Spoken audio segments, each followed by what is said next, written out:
আত্মীয় পরিজন এত খারাপ হতে পারে, খারাপ শব্দটা প্রয়োগ করতে আমার একদমই খারাপ লাগছে না, কারণ ভীষণ খারাপ একটা খবরের সঙ্গে ব্লগটাকে এন্ড করছি। খুলো না, সকাল হইছে, গরিব 12টা বাজে, সকাল হইছে। সকালের একদান কাজ শেষ করে এবার ইনি বসলেন ব্রাশ করতে। হ্যাঁ, ব্রেকফাস্ট হয়ে গেছে। আর আজকে বাড়ির যত ধুল আছে সব একেবারে বাড়ির বাইরে বের করে দেব।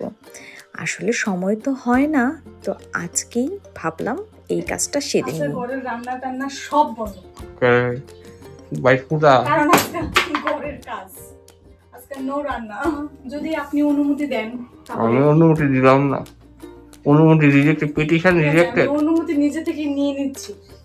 Petition rejected. সব সময় একটা কথা মাথায় রাখবে, তোমার থেকে আমার একটা ব্ল্যাঙ্ক চেকে সাইন করা আছে, একটা না অনেকগুলোতে, যে কোনো সময় আমি যে কোনো কিছু বসাতে পারি এটার মধ্যে।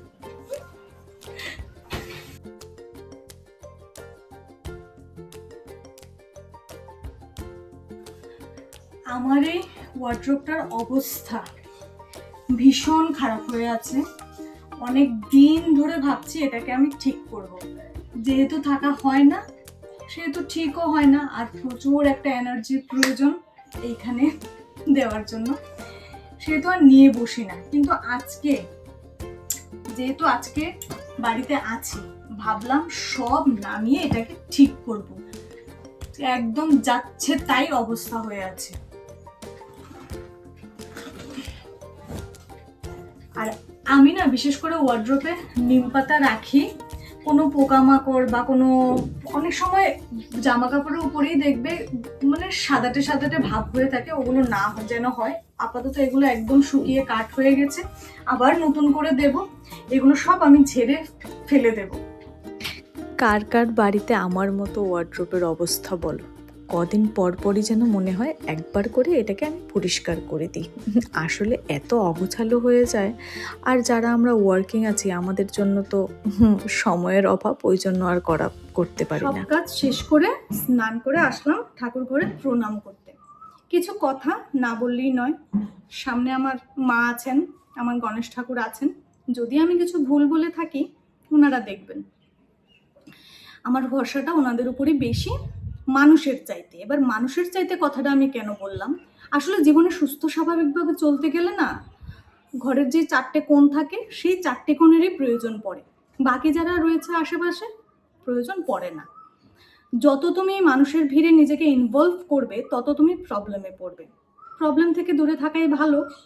আত্মীয় পরিজন এত খারাপ হতে পারে, খারাপ শব্দটা প্রয়োগ করতে আমার একদমই খারাপ লাগছে না, কারণ আমি খুব সত্যি কথা বলছি। যতদিন তুমি তাদের জন্য করতে পারবে তুমি খুব ভালো।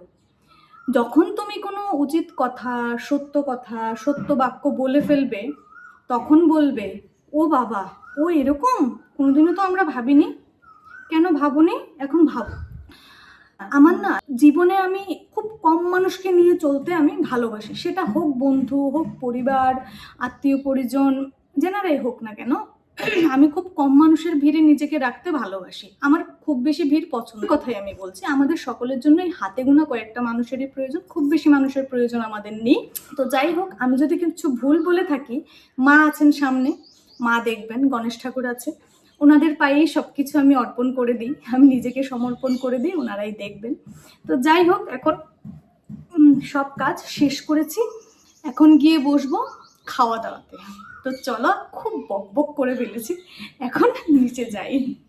চলো, অনেক কথা হয়েছে, এইবার নিচে যাই। নিচে গিয়ে পেট পুজোটাও তো করতে হবে নাকি? চলো যাওয়া যাক। আর এইখানে এসে দেখি মা ফল দুভাগে আলাদা করছে, তাও কিছুটা আমার জন্য আর কিছুটা বাবার জন্য।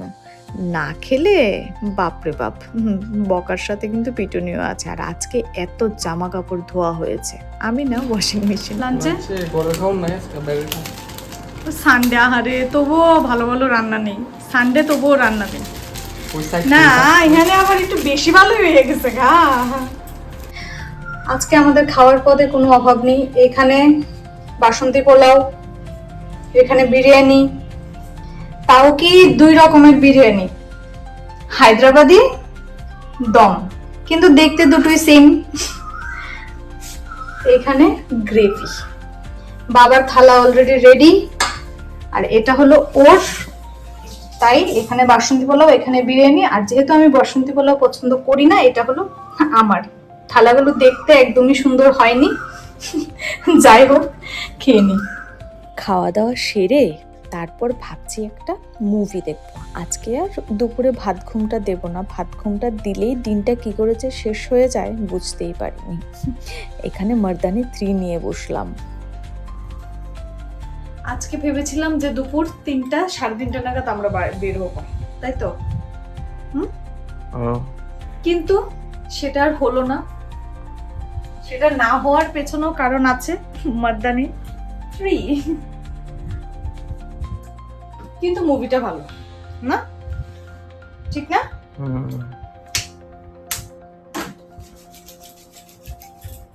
মানে এখন আমরা কোথায় যাচ্ছি? এই একটা মানুষ ক্যামেরার পেছনে থাকুক কিংবা সামনে থাকুক, কখনোই কথা বলবে না। আমার ব্লগে আসবে, পরে আবার বসে বসে সেই ভিডিওটাও দেখবে, নিজেকে দেখতে খুব ভালোবাসে ভিডিওতে, কিন্তু কথা কখনোই না। अजीब इंसान है, अजीब आदत है।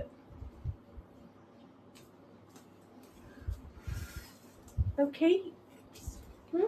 ঠিক আছে?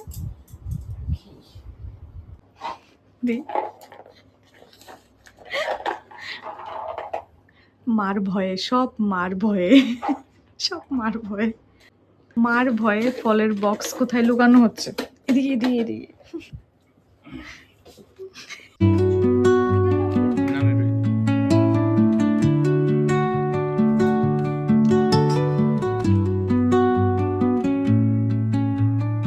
Under the boughs where the shadows play, the wind. মা আসছেন, আবার মা চলেও যাচ্ছেন। কিছুদিন পরে বছরের শেষের দিকে আবার আসবেন। যাবার পথের এই বিদায় বেলাটার থেকে কষ্ট মনে হয় না আর কিছু হয়। আর আমরা মেয়েরা সেই কষ্টটা আরও বেশি করে উপলব্ধি করতে পারি। তো চলো, যাই হোক, আজকে না একটা এমন একটা জায়গায় যাব যেখানে বিয়ের আগে আমরা অনেকবার যাওয়া আসা হতো, এখন খুবই কম হয়। সেটা হলো চায়েসুট্টাবার। তো এখানে এলাম, আর এইখানে এসে স্যান্ডউইচ খাবো না সেটা হয়ই না। স্যান্ডউইচ খেতেই হবে, খুব ভালো বানায় কিন্তু, আর কফিটা দারুণ।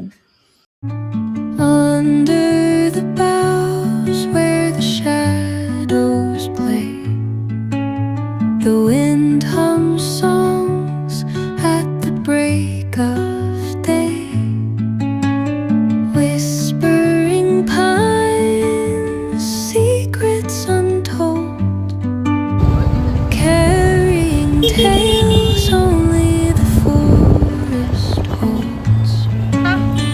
Moonlight spills through the velvet dark.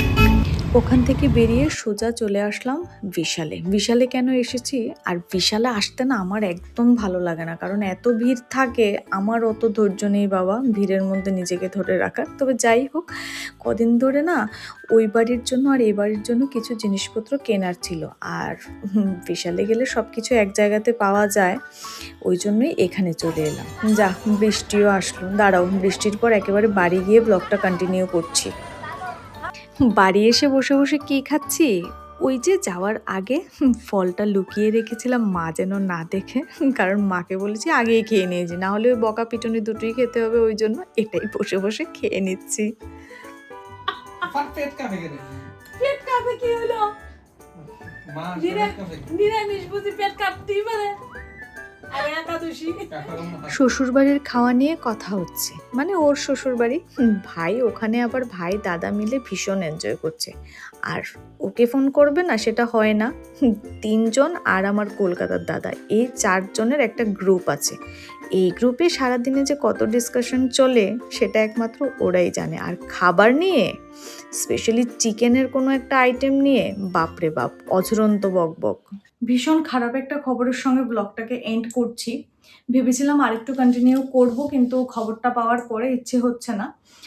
আমাদের বাংলার অভিনেতা রাহুল বন্দ্যোপাধ্যায় তিনি নাকি আর নেই। হঠাৎ করে স্ক্রোল করতে করতে নিউজটা সামনে আসলো, ফিডে আসলো। এরকম তো আজকাল অনেক ফেক নিউজ আমাদের আশেপাশে ঘুরতে থাকে, ভাবলাম যে ফেক। তো সঙ্গে সঙ্গে আবার গুগল করলাম, ইউটিউবে সার্চ করলাম, নিউজগুলোও বলছে আজকে কোনো একটা শুটিংয়ের সময় নাকি সমুদ্রের জলে এই ঘটনাটা ঘটেছে। তো শুনে এতটাই খারাপ লাগছে। বাংলায় যত অভিনেতা অভিনেত্রী আছে, আজকাল তো অনেক তথাকথিত অভিনেতা অভিনেত্রী, সত্যিকারের যারা অভিনেতা অভিনেত্রী রয়েছেন তাদের মধ্যে উনি একজন। আমার খুব খুব প্রিয় ছিল ওনার ইন্টারভিউজ, ওনার পডকাস্টটার নাম হয়তো সহজ কথা ছিল, ওনার ছেলের নাম আবার সহজ, ছেলেটা এইটুকু।